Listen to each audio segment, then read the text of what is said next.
You are listening to 90.3 WMSC Upper Montclair, and this is the Morning Buzz, where every weekday at 8 we bring you all the things. All of the things. All the things. Every single thing. Everything that you need to know is here. If it's not here, it's probably not important. It's nowhere. It might be, but it's not. Don't worry about it. It's probably not important. Don't worry about it. It's here, is what you need to be, what you need to know. I am the fifth member of the Backstreet Boys, as far as you know, Tara, and I'm joined by my co-host. I'm their ghostwriter, Jazz. Yes, you would absolutely. There's no way they really. They said I want it that way. There's no way they could put that many words together in a sentence. Together in that succession. No, they couldn't do it. They couldn't do it. I don't trust them. Anyway, what are we talking about today? Yo, Tara, girl, we got a lot to talk about. We got HBCUs giving away almost $700,000 to their students. Yay. We got beaches being free, maybe not. President Obama buying a gun, ? Well, I don't know what's going on, but we got a lot going on today. It's heavy duty. And all that and more. Hate when people mess with my beaches. It's not nice. Not nice to mess with someone's beaches. For beaches. Yeah. The actual beaches. Don't be nasty. The actual beaches with the sand. Yeah, them too. But before we get started, our regular news contributor Mary is out for the day, getting her wisdom teeth pulled. Hope she's doing well, sending good vibes, lots of love. All the love. All the love. But for today, we are joined by Emma. Thank you, guys. Hi, this is Emma filling in for Mary, and here are the latest news updates on 90.3 WMSC Upper Montclair. Millions of Texans are still without power as the South prepares for another round of snow, ice, and freezing temperatures. Government officials are desperately trying to restore power. Japan began their vaccine rollout today as the Olympic Games come closer and closer. There is doubt that they will be able to vaccinate enough people in time for the Games, causing fear and anxiety amongst the citizens. The Trump Plaza in Atlantic City is set for implosion today, and the public can watch live on Atlantic City's website at 9 a.m. So if you want to watch that after this, go for it. And it will be mostly sunny today with highs in the low 30s and lows in the low 20s. It will be mostly sunny, but winter weather advisory begins tomorrow morning. So watch out for that. Cool. Thank you so much, Emma. Thank you. Emma, implosion. How about that, Hunter? Yeah. Much like the dude himself, it's imploding at the end of its term. Boom-cha. Yeah. Anyway. Thank you, Emma. That's going to be interesting. I might watch the replay later just because. For fun. Thank you, Emma. Just for fun. Thank you so much, Emma. Yeah, of course. All right. Now, up next, my very own personal Stephen A. Smith. Sports by Matt. Hello, everyone. As we look ahead on Hump Day, Montclair's women and men's basketball team will be taking on Rutgers Newark this upcoming weekend. And Montclair's swim teams for both the women and the men will be taking on William Patterson and Ramapo to start off the season. In the NBA, the Brooklyn Nets took on the Phoenix Suns last night without Kyrie, without KD, and despite being down by 24 points at one point in the game, they came back and won 128 to 124. The Knicks played tonight against the Orlando Magic and look to extend their win streak. In the NHL, later today, we will see the Rangers take on the Flyers and the Devils take on the Bruins. And just 2 days ago, we saw the Devils beat the Rangers 5-2.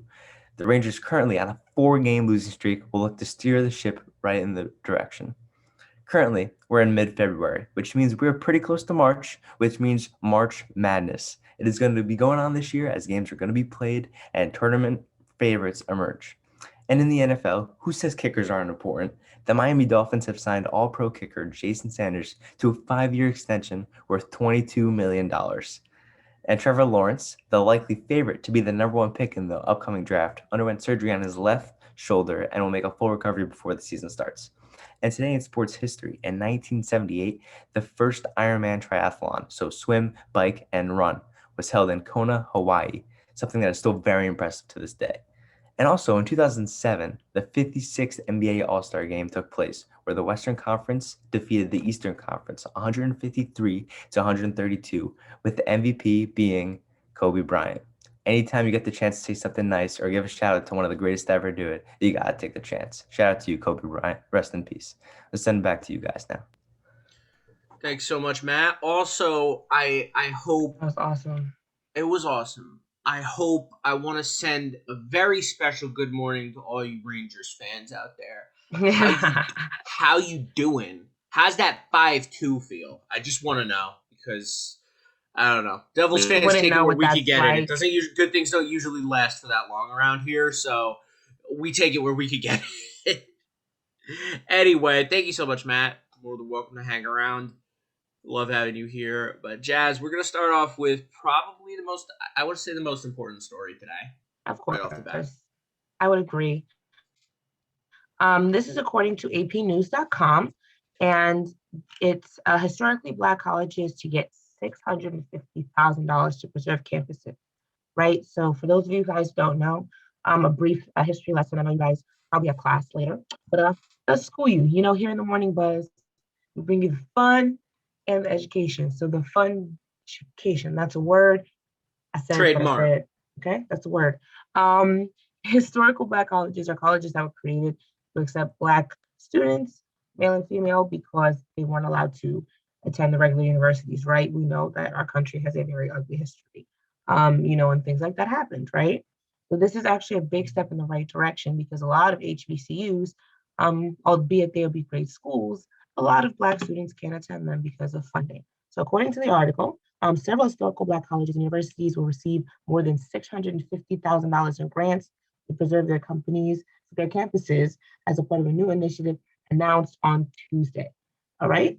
The funding for the HBCUs comes as leaders of the colleges and universities continue to advocate for the additional funding nearly a year into the COVID-19 pandemic, which has threatened the survival of many already chronically underfunded schools. We all know, Sis Rona said that we're going to make your life hard. Yeah. Details about the initiative were shared with the Associated Press ahead of the announcement. All right, so like I said, this is probably, and like Tara says, probably one of the most important stories today. It's actually part of, again, according to the Associated Press, it's a part of a larger initiative by the National Trust, which launched the Action Fund in 2017 as a $25 million campaign to preserve Black culture and celebrate the historic achievements of the Black community. This is, if you didn't know, I'm Black. I hope you knew that though, because, I hope you saw my face I knew that. at some point. I hope you saw my face at some point. And if you don't, I mean, if you ever want to, you should maybe possibly at one point check out our YouTube channel. So, maybe you could see what I look like, right? You didn't know I'm Black. So I knew that. Yeah, Tara knew that. So you get a gold star for you. Ding. I just want to let you know that this is a huge, huge, huge thing for me, even though I don't attend an HBCU. A lot, like those schools are severely, severely underfunded. So when it comes time to have Black students want to celebrate Black culture and things of that nature, a lot of successful Black people attended historically Black colleges and universities. So I think this is huge. And I love this for them because the article is right. COVID-19 pandemic hit a lot of businesses, HBCUs included, that were barely right. So this is very near and dear to me, and I'm so happy that they're getting these grants, and I hope this is just the beginning for them. Right. It's one of those things where, like, it's cliche at this point, but, like, stuff that was happening before the pandemic started hasn't waited for us to figure the pandemic out, So, like, issues with funding with these really important historically Black schools, like, it wasn't, I assume this was already a discussion before the pandemic, making sure these schools had enough funding to take in the right amount of students and be able to serve the Black community as needed and get people the opportunities to move through the world of education and get what they needed to get out of it. But stuff doesn't stop because of the pandemic. That's something a lot of people have started to, come to terms with. Realize. and Yeah. it's cool to see stuff like this where it's issues are getting acknowledged. I mean, I feel like that's a little too rare. Like where we see stuff getting acknowledged head on, but it's really good to see, and I'm glad that we got to run this story because it's a big deal, you know. It's a look in the right. I was gonna say step, but step hasn't been taking it. It's a look in the right direction. To just kind Right, of start the right. momentum. So, It's right, and that $25 million campaign to preserve Black culture and celebrate the historic achievements of the Black community. That is that's a big deal. You know, that's the type of thing where that type of money changes people's lives. You know, like absolutely. that could change a lot, and to see that, it's it's interesting, and it's like you said, it's a look. Like it's almost a step. It's a look in the right direction. I like that. It's a head turn. So it's like the It's a direction head is that turn. way and turn their head. Yeah. Yeah. But it's a lot. I mean, it's not a lot in the scope of things, but that's a lot of money to put down on something like this. It's good though. I mean, I think it's a good thing to start looking at this direction. I know Chris Paul, he's a Mhm. point guard for the Phoenix Suns. CP3. Yeah, that's right. And so before games, the players will walk from the tunnels into the locker rooms, get changed. And Chris Paul has like worn like a different HBCU, like probably 20 different times because he's always just trying to like raise awareness of it. Exactly. And it's just those little things. Like I know if you watch a lot of like earlier like black sitcoms, if you pay attention, like a lot of them will have sweaters of different HBCUs. But like Matt said, like it's good to kind of put them, on that. And when I said a lot of successful black people did attend HBCUs, so it's not like they're just there for nothing. But yeah, we love to see it. We love that for, the United States. We love that for our people. And we love to see it. But speaking of money, right? And speaking of a lot of money being all put in one place. Oh wait, no. Before we even get to that, I'm getting ahead of myself. Nah, you're good. You're good. You're good. Okay. I had to get up real quick. If you follow me on Facebook, we just went on a journey. You took a trip. The Wi-Fi in my room decided now was not the time, so She I was had being to a move. hater. It's fine. The Wi-Fi was It's just all being a right. hater. It's all But right. No, I will not disable my ad blocker. But this story is from NJ.com. And before we get into the money story, because the money story I've been excited about since last night, because that is yeah, that's why I wild. said that's a treat for you guys. We have to That is get the appetizer before we get to the main right. course. But What's the appetizer? This is a very Jersey story, so I'm glad we This is got a to talk very about this. Tara story. It's a very Tara story because Tara grew up going to and loves the Jersey Shore, Wildwood included, and that's what this story is about. So, this is from NJ.com, appropriately, and it's titled Beaches Are Free at the Wildwoods, but maybe not for long. Oh boy. Perennial debate in the Wildwoods involving free beach access in 3 municipalities is getting a fresh look. Officials in Wildwood, Wildwood Crest, and North Wildwood say they're launching another review at requiring visitors to buy beach tags to deflect some of the cost away from local property owners. Wildwood Mayor Pete Byron said the latest discussion is in an early stage and that he does not see any possibilities for imposing fees in time for this summer. Byron added it would make sense for the 3 municipalities to reach a collective decision rather than proceeding individually on the contentious topic given their shared interest. So if you've been to any of the beaches on the first barrier island, like the Point Pleasant, Chadwick Beach, Lavalette, that island, you know that it varies depending on who owns that slice of beach that you're looking at, right? So, which like different beach badges cost different things, So I guess that's what they're trying to avoid here. But I don't know, man. I told you I guys, it's have a very Tara opinions. story. I have opinions. I mean, the Jersey Shore is such a weird spot because, in terms of the people that actually live there now, from my this is anecdotal. I don't have the data to back it up, but from my observations and years of going there, most of the people that like own property in these houses that are beachfront or almost beachfront are not from Jersey. That's the kicker. You know what I mean? Like it's a lot of really affluent people from New York that have jacked up the prices of beachfront property and raised the cost of ownership so much that people can't even afford to like rent and come down there. It's like a weird mutated cousin of gentrification. Like Not it's weird just mutated cousin. Tara, I hate you. I know. But she's But right. it's like it's the very much comes from the same place, right? Like it's just it, the Jersey Shore is in a weird spot right now, and I don't.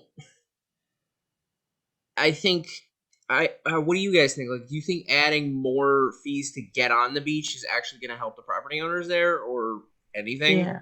Matt Thomas, let us know. What y'all thinking? So I was thinking, I go to Wildwood like every summer on vacation with my family because it's really like easier to just, drive like an hour south and then you have to pack up some food and stuff. But it's a lot easier than like making like a flight trip to like across the country. Oh And yeah, so every year we go there and we would get like a house that's pretty close to the beach because like that's perfect, right? You live in this house and then you can walk to the beach, you can walk to the boardwalk, and like all these things are at your disposal. But if they're gonna make a price for the beach, that's gonna be like a lot worse because we usually like me and my family will go with like another family.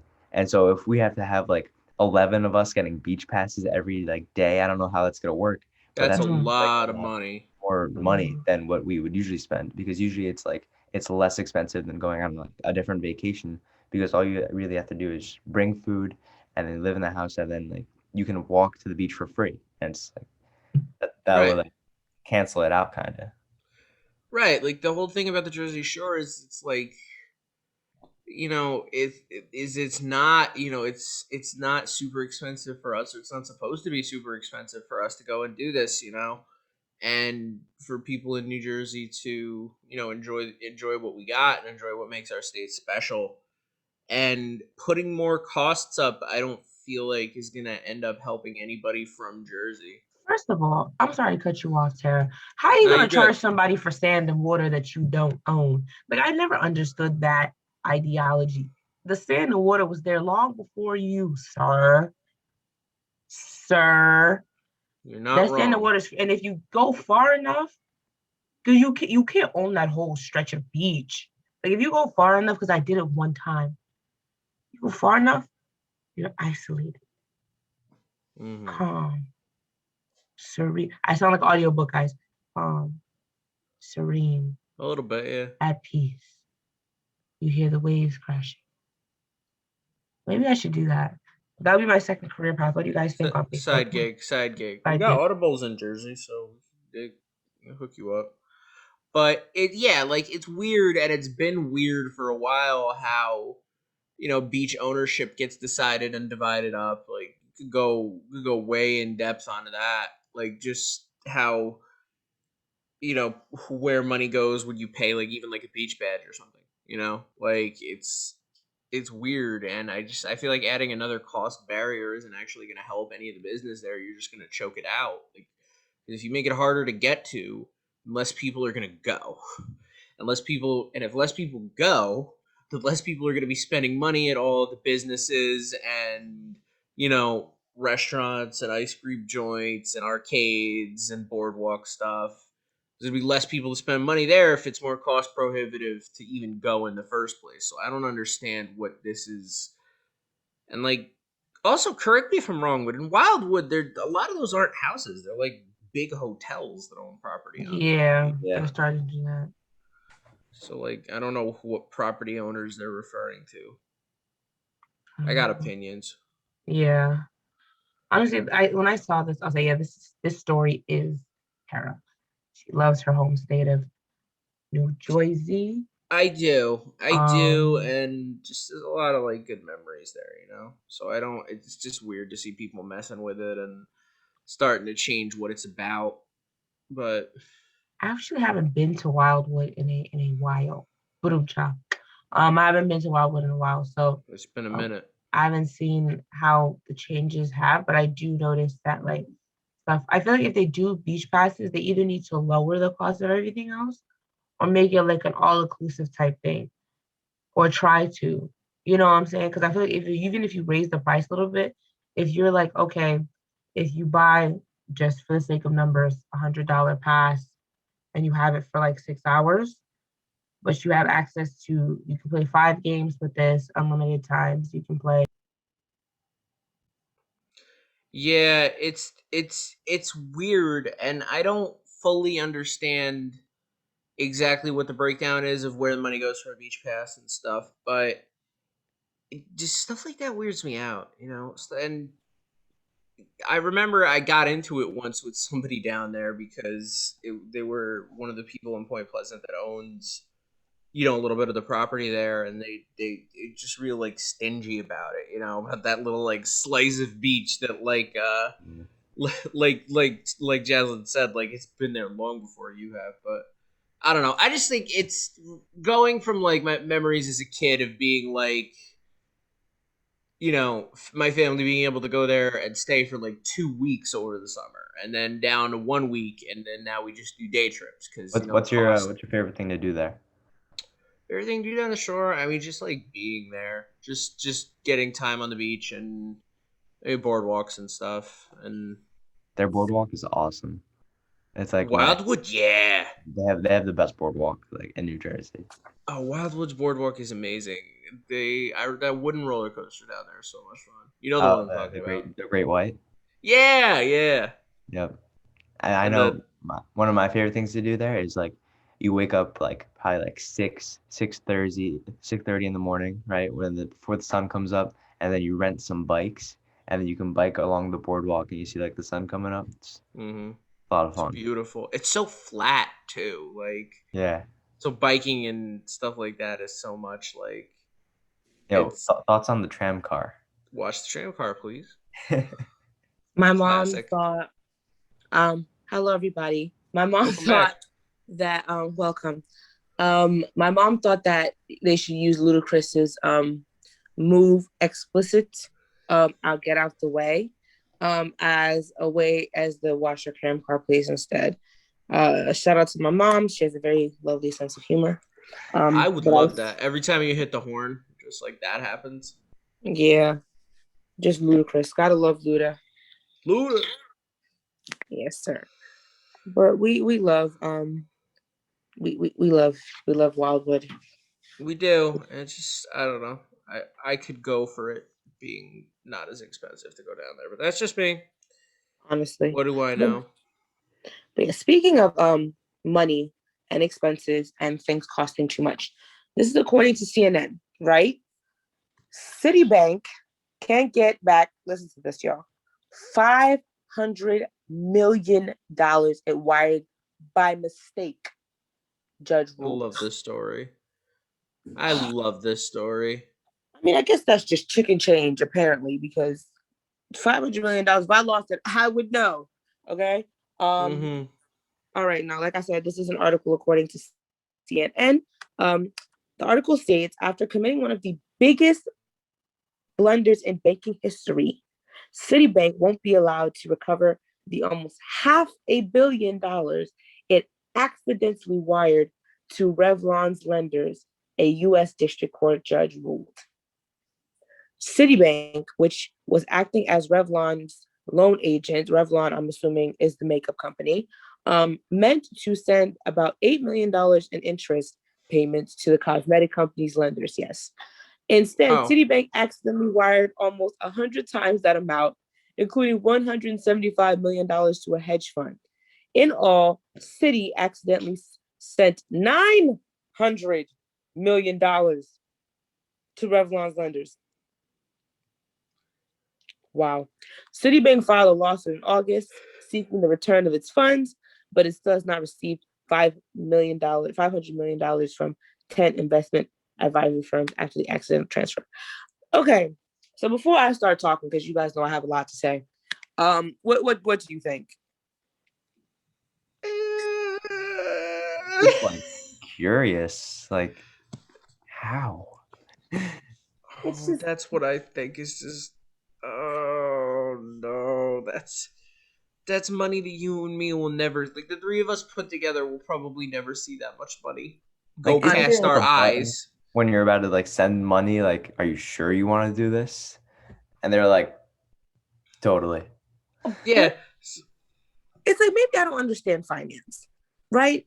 But it's Right. like I'm reading it, right? Because I read the story yesterday. When Tara brought that to my attention, I was like, this got to be a joke, or there has to be like a loophole. right, or like a misleading headline or something. You know, shock value, clickbait, you know what I'm saying? But it actually says you said actually $900 million. That's almost $1 billion. Do you know what one human being could do with $900 million? Like, and it's the word accident that's irking me in all of this. Yeah. How when you send somebody money on Cash App, doesn't it ask you, are you sure? Like Matt just said, are you sure you want to complete this transaction? I Yeah. think, you want to know what I think? Lenders, loan agents. Okay, so the law, so this is again, according to CNN, the law usually punishes those who spend money accidentally deposited in their accounts. Accidental transfers are common in the digital age where wires can be paid back instantly. Right, that's what I was thinking when we first started this. Exactly. So we thought that was gonna be the outcome, right? So it said a Pennsylvania couple faced felony charges after spending money accidentally deposited into their account. So sometimes we hear stories about people being accidentally given too much money and them supposed to return it. So I guess when you're a normal breathing human being, you can't have money. But when you're Revlon, you can keep $900 million. I guess that's the story in all of this. Right, the New York law said that if the beneficiary is entitled to the money and did not know it was accidentally wired, they can keep it. Revlon lenders believed that Citibank was wiring payments for a loan. After all, the money accidentally wired was the exact amount to the penny that Citibank owed them, although the loan wasn't set to mature for quite some time. Okay, so I guess the logic here is that since they were eventually owed that much money anyway, they could just keep it. And the courts backed them up. That's amazing, dude. That's amazing. You have any good idea how many things could be fixed for that amount of money? Like how many cities could get clean water, how many people could get food, how many exactly. Like how many kids can go to school, how many schools can be fixed. Right. Or even how many gross politicians can be bought off to do the right thing. Like it's like you could do serious change with it. They're just like, oops. My bad. I think you could buy 250 Bugattis if you wanted to. Honestly. Ballpark. I just the amount of money. This is stupid money, And if I was Citibank, I'd be livid. You imagine how mad they're gonna be when they're like, yeah, can we just get this back? And then the legal system is like, no.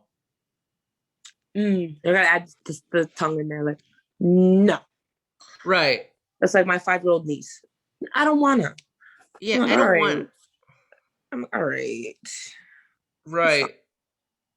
Oh, Revlon's stock has to be balling right now. Honestly, those of you who are on finance, I mean, if you ever get a chance today, yeah, it is out of control. Tweet right you tweet us. see at WMSC. Let us know what's going on with Revlon stocks today, because it's Can you imagine like just the amount of arbitrary value that's been pumped into that stock right now? And it's funny too now because everybody's been talking about stocks a lot recently because of the the GameStop thing and everything, which is still funny to me. But this is wild. This is wild. And disgusting. But Yeah. yeah. Before I throw up in my mouth a little bit more, and so we can digest that amount of money that's been accidentally thrown away. Yeah. We're gonna take a short break. Please. We'll see you on the other side. Keep it locked. All right, welcome back to 90.3 WMSC Upper Montclair. If you just missed it, $1 billion was misplaced, but that's all right. Half a billion was almost, well, actually, no, it was misplaced. So. You are listening to the Morning Buzz. We don't have that.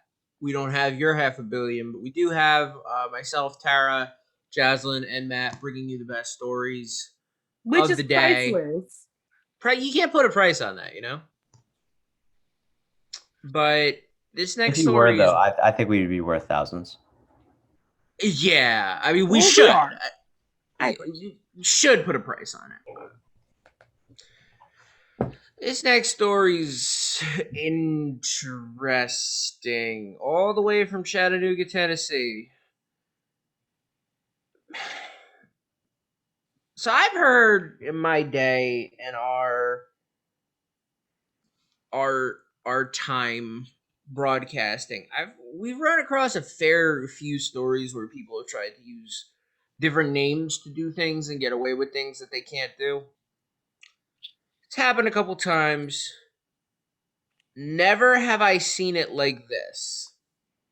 Alright? Police are charging a man from Chattanooga, Tennessee after they say he forged President Barack Obama's name on an application for a handgun permit. Chattanooga officers arrested Robert Joseph Halleck on February 11th. He's charged with perjury, forgery, and identity theft. The affidavit obtained by Channel 9 says Halleck has been denied a gun permit request using his own name back in November due to an active warrant for his arrest in the state of Michigan. So let me get this straight. All right? I just want to make sure truth is stranger than fiction. I just want to make sure I have this right. You had a warrant out for your arrest so you couldn't buy a gun in a different state.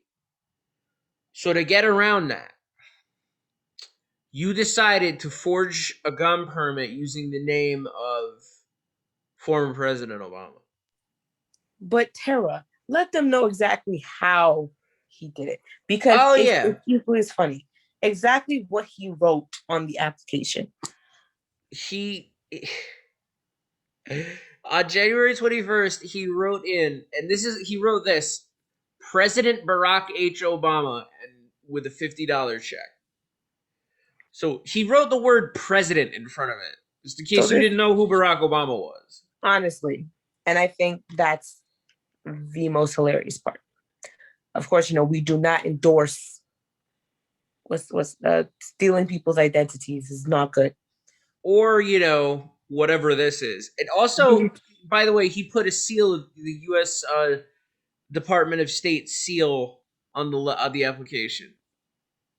So this man was really getting into character. He's full method acting, full getting into, this is wild. You picked the wrong career path, dude. Yeah. Should have went into method acting.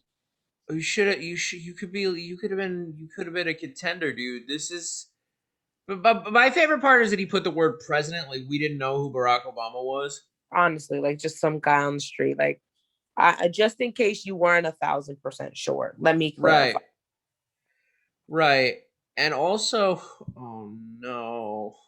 Oh gosh, what? Oh no, there's more. At 2 a.m. today, New York Post claims that he sealed a letter with the official, again, United States seal with a second application. Hey, how did this... Wait a minute. Hold up.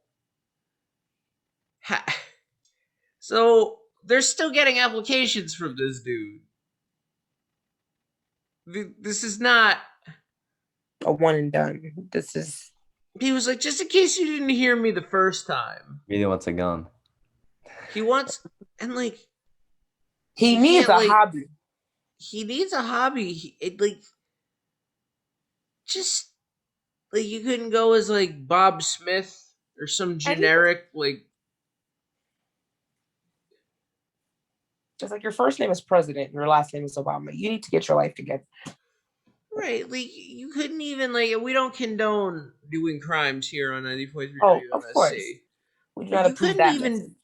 you couldn't even put, like, a good fake name. You couldn't even be like, yeah, like Bob Smith applying for a gun, or, Joe, I don't know, Smith. I feel like Smith is always the go-to fake last name, stereotypically speaking. But I just like, and my favorite part too is, I'm not gonna show this guy's mugshot, but just looking at it, he's got this face of like, yeah, I mean, I guess like that's yeah, that's the mood I get from him. It's giving real like, I mean, I guess like yeah, you guys found out, huh? Look at that. Yeah, look at I'm that. Obama. Yeah. You know what? I don't understand how you guys saw through it, but you did. You got me. Fair is fair. That's what that face says to me. Honestly, it looks like you got caught. Like, you know how your mom told you you cannot have a cookie because you didn't eat your dinner, Yeah. and you went ahead and got the cookie anyway. And it's like, well, dang, Yeah. we're here. Here we are. Yeah. Very that. Very that. And it's just, I don't know. What a character. Idiot. Anyway, Yeah. let's move on to Thanks, the sir. next story. I was trying to be nice, but I mean, I guess. I was, and then I'm just like, idiot. Yeah. I can't think of any. I was trying to think of like a good, synonym to close out with, but just She was trying to be sweet, and then she decided, anything no, else. this is Anything else would be non-FCC compliant. So I want to call this guy. So, for our final story of the evening, which is probably my favorite brand of comedy, it's called Florida Man, right? Because down in Florida, the lovely Sunshine State. I don't know, maybe Yeah. if the sun makes human beings act up a little bit down there, or whatever it is. But It's like a Superman type thing. They draw energy from the sun, and it makes them do different things. It's got to be, because there's really no other explanation. But It doesn't make them fly. It makes them do other things. equally weird things. But Yeah. this was published February 3rd, right? But I still felt compelled to share this with you all. Florida man with state tattooed on forehead. So he's repping the Florida real hard right here. Like, if, again, I can't show you the picture, but if you were to see, it's Florida, Panhandle, right here. Uh-huh. Calls 911, forget this, a ride home. He has been charged with the misuse of the 911 system, as well as possession of marijuana, authorities say. So this is an article written by FoxNews.com. And the article reads, a man with a Florida tattoo on his forehead has been arrested for calling 911, not once, but twice, to get a ride home, authorities said. Matthew Letham. Hey, Matt, your friend, your namesake is not behaving. Finishing my name. 22 years old, dialed 911 to request a ride home after 4 a.m. in the Newport Richey suburb of Tampa on Sunday. This was Sunday prior to the 3rd of February, according to a criminal complaint. A Pasco County deputy found Letham and offered him a cab, but he said he didn't have the money, the complaint states. He then began walking in the direction that he lives and again called 911 for a ride. The officer caught up to him and arrested him as he was on the line, according to the complaint. Authorities say the officer searched Letham and found marijuana. He has been charged with the misuse of the 911 system as well as possession of marijuana. Now, it's not a good day. My dear Tara, please educate people as to why you cannot call 911 as your own personal Uber service, and maybe the rest of the lot will understand. Right. It's one of those things where it's a funny story, but like underneath it is something that kind of, I feel like, needs to get acknowledged. it's not really a discussion that needs to be had as much as it's like just something people got to understand, right? Like in a past life, Tara was an EMT. I was an EMT for about it. I worked about a year in my town. And what happens when you call 911, at least for us, is we have to show up. We have to. Like, we can't say no to a 911 call, even if we like have a suspicion that it's not legit. We have to show up once we get the call. So like, if you're doing this, and I don't know, I guess this didn't happen in Florida. Maybe he was just straight up like on with dispatch, like I need a ride. But if you call like for an ambulance or something, like we got to show up. We have to. There's no way for us to like say, oh, this is garbage, we can't go. So what happens is even if we don't, even if it's just you're on the line with the dispatch, like the point is there's a limited number of resources with 911. You know what I mean? Like, and not that you shouldn't call if you need it, if you're having a medical emergency, your house is blowing up or something. Like, by all means. But like, we got a lot of calls where people like, will say they're sick or something just to get like a ride from, to the hospital or something without having to pay for whatever. And that's annoying, but it also ties us up. Like, what I remember the best example of this was once we had a call like this where it was from a facility who didn't want to pay the paid non-emergency ambulances. You see them around with like the company logos on the side and stuff. That's in non-emergency ambulances. Their job to move patients from point A to point B, right? And they didn't want to pay for it, so they called 911 and said they had an emergency when they didn't, right? And I remember we had this person in the in the ambulance, and we all kind of knew what was happening. And as we're in the ambulance, we get a call, or we hear on the radio, because fire, police, and ambulance share a radio, that there's a 5-alarm fire in the town. Right? So we're here dealing with a non-issue, and if anything, thank God it didn't, but if anything went wrong at that fire, we would have been tied up and they would have to call to a different town, which takes longer, okay, which is not a certainty. And it would have just been a mess. So like I feel like people take the 911 whole situation for granted sometimes and just like think that there's an infinite number, an infinite number of people there to answer your calls and an infinite number of people to go out and do whatever. And it's not. And like, in towns like mine, people aren't getting paid for that. It's a volunteer service. So I'm not trying to discourage you from calling 911 if you have to, but if you know it's not an emergency, like, I don't know, like this dude, you need a cab or something, or you need a ride from point A to point B, or whatever, then like, don't do that. Don't do that. Don't call 911 for that. Call 911 for an emergency. Don't call 911 for that. You can see that's my speech. That's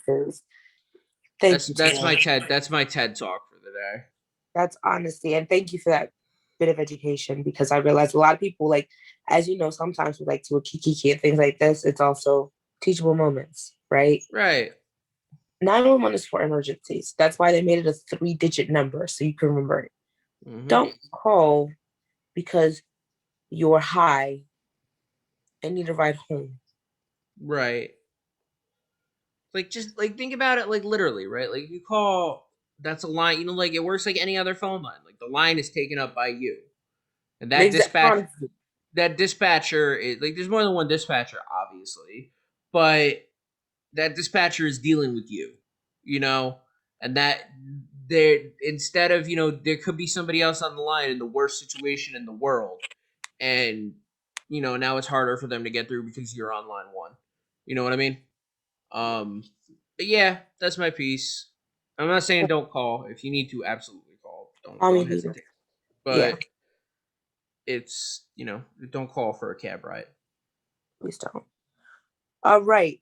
Well, you already know this is one of my favorite segments, Tara. Mm-hmm. Tara, what's the segment? I'm getting too excited. Who is about to talk? Thomas is here, and he's about to talk about music things, which I'm always excited for. So, what you got, Thomas? Also, how are you? How are you How doing? you guys doing? How are you? I'm great. We're All great. right. I'm living in Vocal Fry apparently, but that's all right. All right, well, I'll just go right into it. In music news, the New York Times original documentary film Framing Britney Spears has taken the world by storm. As part of its New York Times Presents series on Hulu, the 74-minute-long film highlights the issues Spears encountered early on in her career in an in-depth look into how the pop star ended up in conservatorship under her father, Jamie Spears. Conservatorship cases typically involve elderly subjects, but Jamie Spears was granted conservatorship of his daughter's financials after applying for it following several high-profile public incidents in the late 2000s. Since then, she has remained under conservatorship, and the Free Britney movement among her fan base has gained significant traction in the past few years, with the movement gaining many more followers since the release of the documentary, and has also resulted in Justin Timberlake offering a public apology on social media to Spears for his actions following their 2002 breakup, and to Janet Jackson for his part in her 2004 Super Bowl wardrobe malfunction. In other music news, Taylor Swift took to social media this last week to announce that she will be re-recording her second studio album, Fearless, which was originally released 13 years ago in November 2008, and was the pop star's first ever Billboard #1 album. This is in accordance with Swift's plans to eventually re-record her first 6 albums, with this version of Fearless being titled Fearless Taylor's Version. Swift posted on Instagram a picture of the new version's album cover, with a caption stating that the album will include 26 songs, including 6 songs that have never been released before, giving Taylor Swift fans, also known as Swifties, all the more reason to be excited. While Swift never gave an exact date for the album's release, the Instagram post also included the message from Taylor to her fans, with a closer look at this message revealing certain letters in the message are capitalized, and when put in order, spell out the words April 9th.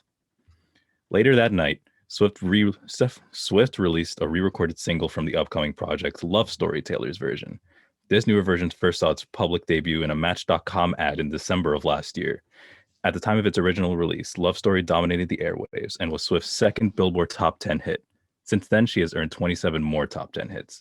Despite this re-release coming out an entire 13 years later, Swift's original work is still proving to be popular today, as it is estimated that Love Story Taylor's Version garnered 5.8 million streams on its first day alone.